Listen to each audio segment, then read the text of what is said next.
The voicemail light blinked on the phone in my cafe office, steady and red, like a warning I had ignored for 20 years.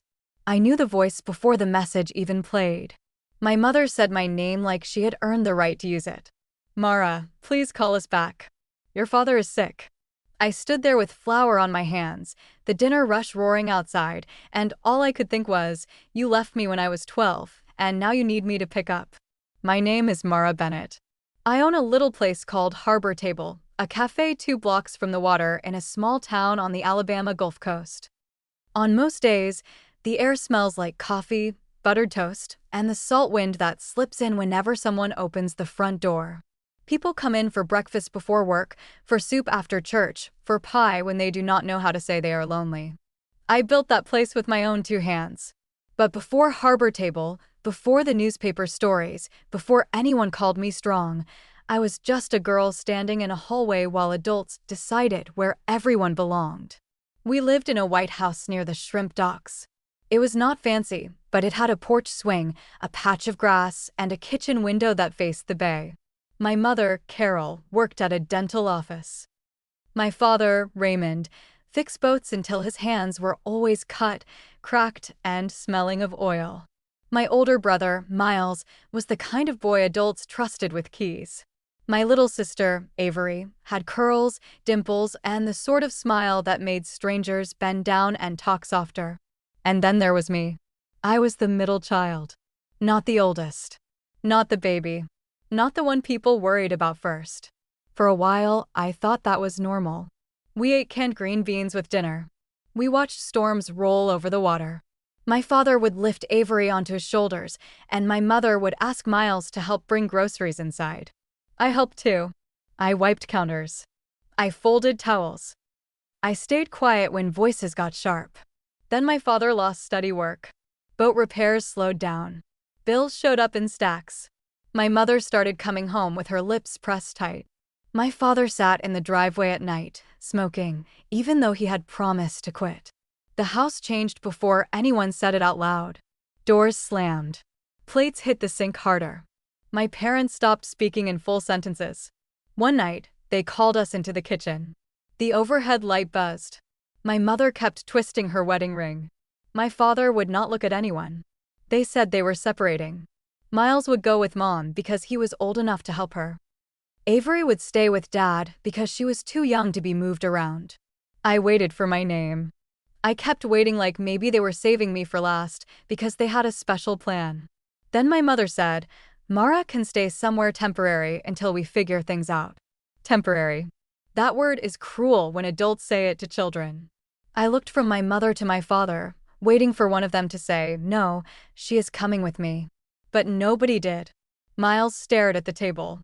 Avery hugged a stuffed rabbit and did not understand. My father rubbed his forehead and said, "I cannot manage 2 girls right now." My mother said, "I am barely keeping myself together."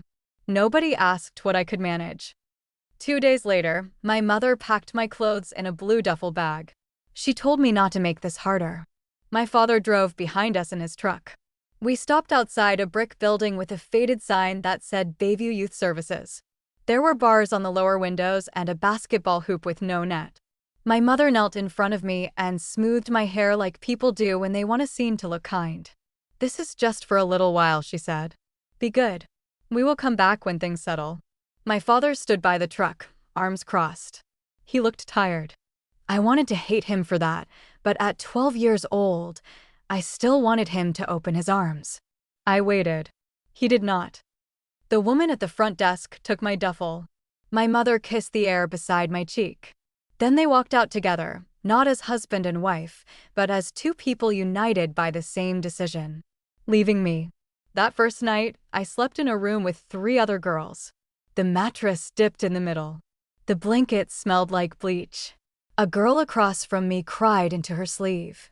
I kept my shoes on because I thought if my parents came back late, I could run to the car fast enough. In the morning, I sat by the front window and watched every vehicle that pulled in. A white van. A delivery truck. A volunteer in a red sweater. Not my mother. Not my father. After a week, one of the workers told me to stop sitting there. She said it was not healthy. But hope is not always healthy. Sometimes it is just the last thing a child has left. Weeks became months. The staff stopped saying, "When your family comes." They started saying, "If we hear anything." I learned the difference between those two words before I learned algebra. I learned how to take up less space. I made my bed so tight the corners looked sharp. I ate what was given. I helped younger kids find their shoes. I smiled when adults said I was mature. What they meant was I did not cause problems. What they meant was I had become easy to ignore. There is a wound that forms when a child realizes love can be rationed. Miles was useful, so he was kept.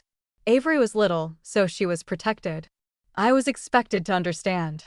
That kind of child grows up believing she must earn every room she enters. After Bayview, I went through foster homes. The first one smelled like damp carpet and cigarette smoke. The woman there called me sweetie in public and girl in private. I slept on a folding cot in a room used for storage. My clothes stayed in the duffel because there was no drawer for me.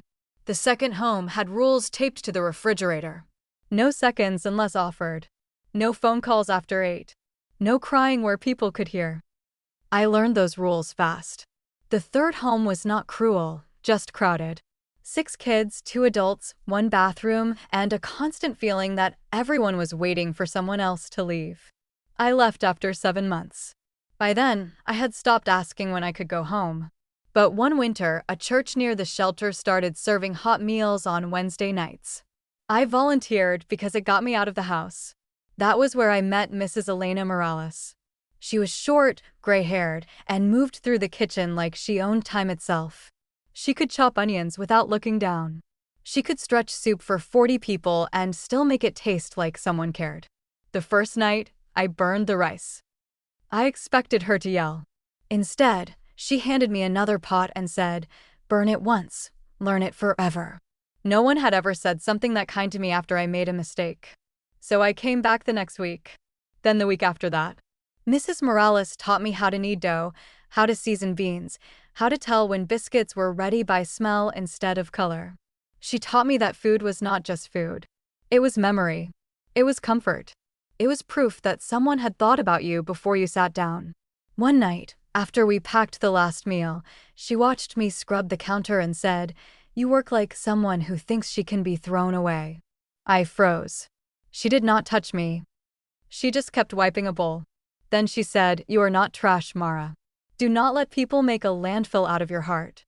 I went into the pantry and cried where no one could see. From then on, the kitchen became the first place I did not feel extra. There was always something for my hands to do. Measure. Stir. Fold. Serve. When people ate what I made, they smiled without needing to know my story. For a few minutes, I could give warmth without begging for it back. In high school, a counselor helped me get into a culinary program. I worked before class, after class, weekends, holidays. I saved money in envelopes. Rent. Supplies. Emergency. Dream. I did not call it a dream out loud. Dream sounded like things people could laugh at. After I aged out, I rented a room above a bait shop. The stairs smelled like fish and rainwater. I worked breakfast shifts at a diner, lunch prep at a hotel, and cleaned offices at night. Sometimes I fell asleep sitting up with my shoes still on. But I kept a notebook under my pillow. In it, I wrote menus for a place I had not opened yet. A place where nobody would be treated like a burden for needing a meal. Years passed. I met June Parker at a small business workshop held in the back of the library. She wore bright scarves and asked questions that made me feel seen. She helped me apply for a grant. She looked over my numbers. She told me my idea was not charity. It was a business with a spine. Then I met Caleb Ross when he came to repair a broken window at the diner where I worked. He did not ask too much. He did not try to fix me. He just kept showing up. Quietly. Patiently. Like staying was not a performance. When Harbor Table finally opened, I had 8 mismatched tables, a used espresso machine, and a sign painted by a teenager from the youth center. On our first morning, only 11 people came in. I still cried in the walk-in cooler. Not because I was sad. Because for the first time in my life, the key in my pocket opened a door that belonged to me. Harbor Table grew slowly. Fishermen came before dawn. Nurses came after night shifts. Teachers came with stacks of papers to grade. Kids from group homes came on Sundays, and I never charged them full price. Later, I started hiring young people who had aged out of foster care. I knew what it felt like to sit across from an employer and wonder if your past was written on your face. I taught them what Mrs. Morales taught me. Burn it once, learn it forever. Then a local reporter came in to do a story about the cafe. She asked why I hired foster youth. I could have given a clean answer. I could have said I believed in community. I could have smiled and kept the past tucked away where it could not make anyone uncomfortable. But I was tired of protecting people who had never protected me. So I told the truth. I said my parents left me at Bayview when I was 12. I said I waited by the window for months. I said some children do not fall through cracks. Some are placed there by adults who later call it complicated. The interview spread faster than I expected. People shared it. Customers came in crying. Former foster kids wrote emails. Strangers sent cards. Then the calls started. Unknown numbers. Blocked numbers. A message from Avery saying she missed me, even though she had been 5 the last time we lived under the same roof. A message from Miles, stiff and careful, saying there were things I did not understand. Then my mother. Mara, please call us back. Your father is sick. I listened to that message 3 times. Not because I missed her voice. Because I wanted to hear whether guilt sounded different after 20 years. It did not. For 2 days, I did not answer. I made soup. I signed payroll. I smiled at customers. At night, I sat in my office and stared at the phone until Caleb came in and closed the door behind him. You do not owe them speed, he said. That sentence saved me from doing what I had always done, rushing to make other people comfortable. So I sent one message. You may come to Harbor Table after closing on Thursday. I will listen once. Do not bring excuses. They arrived at 8:17 p.m. My mother looked smaller than I remembered. Her hair was silver at the roots. She carried a purse with both hands like it could protect her. My father moved slowly with a cane, his face pale, his shoulders thinner. Avery stood behind him, crying before anyone spoke. Miles came last, jaw tight, eyes on the floor. I had set one long table in the middle of the cafe. No coffee. No food. I had learned that some people mistake hospitality for surrender. They sat down. For a moment, nobody spoke. The refrigerators hummed. Outside, the wind pushed rain against the windows. My mother reached across the table. Mara, you look so much like. Do not, I said. Her hand stopped. You did not come here to tell me who I look like. Talk. My father swallowed. I could see effort in every breath he took. I am sick, he said. Heart failure. It is bad. I wanted to see you before. Before what? I asked. Before you die clean? Avery flinched. My mother started crying. Miles looked at me then, and for the first time, I saw something like fear. My mother said they were overwhelmed. She said the separation broke them. She said they thought Bayview would be safer than dragging me through their mess. I listened. Then I opened the canvas bag beside my chair and took out 4 sealed envelopes. I had requested records years earlier, thinking I needed them for legal forms. I kept them because paper has a way of holding truth when people try to soften it. I placed one envelope in front of each of them. Inside are intake forms, placement notes, and copies of every attempted contact log, I said. There were none from you. My mother covered her mouth. My father stared at the envelope like it might burn him. You did not lose me, I said. You did not misplace me. You signed forms, walked out, and built a life where my absence became easier than my needs. Avery whispered, I did not know. I looked at her. I believe you. Then I looked at Miles. Did you? The room changed. His face went white. My mother turned toward him. Miles? He pressed his fingers against the table. I was 16, he said. Mom got a letter once. It had the shelter address. I found it in the mail. My ears rang. What did you do with it? I asked. He closed his eyes. I hid it. Avery started sobbing.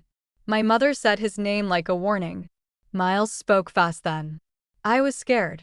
Everything was falling apart. Mom was barely holding on. Dad had Avery. I thought if you came back, I would have to take care of everyone. I thought. You thought I was the cost, I said. He did not answer. There it was. Not just abandonment. Erasure. A choice made by a child, yes, but a child old enough to know another child was waiting. My father began to cry then. Real tears, quiet and hard. He said he was sorry. My mother said she had hated herself for years. Avery said she wanted a sister. Miles said nothing. I wanted to scream. I wanted to flip the table. I wanted to be 12 again and have one adult, just one, choose me without needing a tragedy first. But I was not 12. I was 42. I owned the building. I paid the staff.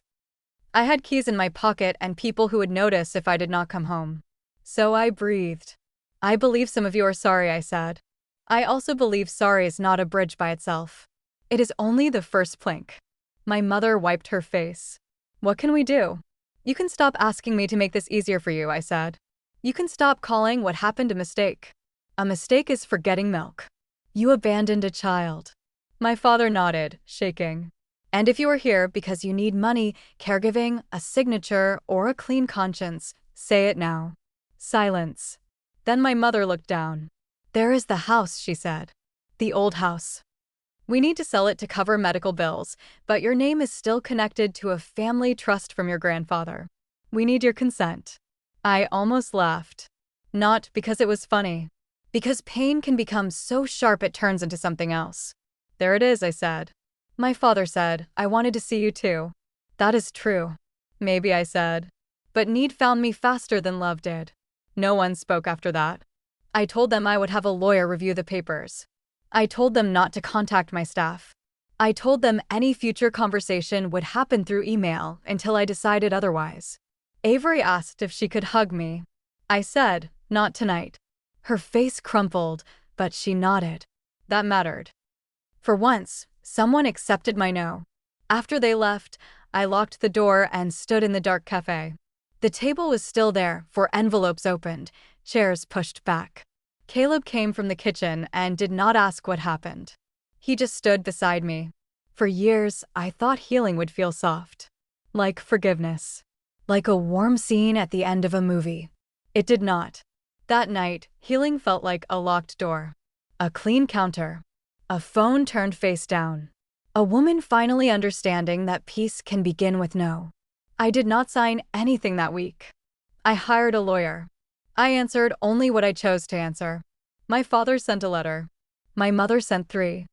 Miles sent one short and stiff, then later another that sounded more like the truth. Avery kept sending small messages about her life, never demanding, just offering. I did not know what we would become. I still do not. But I know this. I was not built by the people who left me. I was shaped by what I survived, yes, but I was also shaped by Mrs. Morales teaching me rice after I burned the first pot. By June refusing to let me call my dream too small. By Caleb staying without trying to own my pain. By every kid who walked into harbor table with guarded eyes and left with a full plate. Today, part of our cafe profits fund emergency rooms, bus passes, work shoes, and first-month rent for young adults aging out of care. We call it the Open Seat Fund because that is what I needed most as a child. Not pity. Not speeches. A seat. A place that said, you are expected here. Some people say blood is thicker than water. Maybe. But soup is thicker when someone stirs it for hours. Bread rises when someone waits. A table becomes family when the people around it choose to stay. My parents gave me life. Then they left me to survive it. I built the rest. And when the phone rings now, I do not jump. I do not shrink. I look at the name. I choose whether to answer, and I remember the little girl in the shelter window. She waited long enough. Now I answer only the doors that lead home.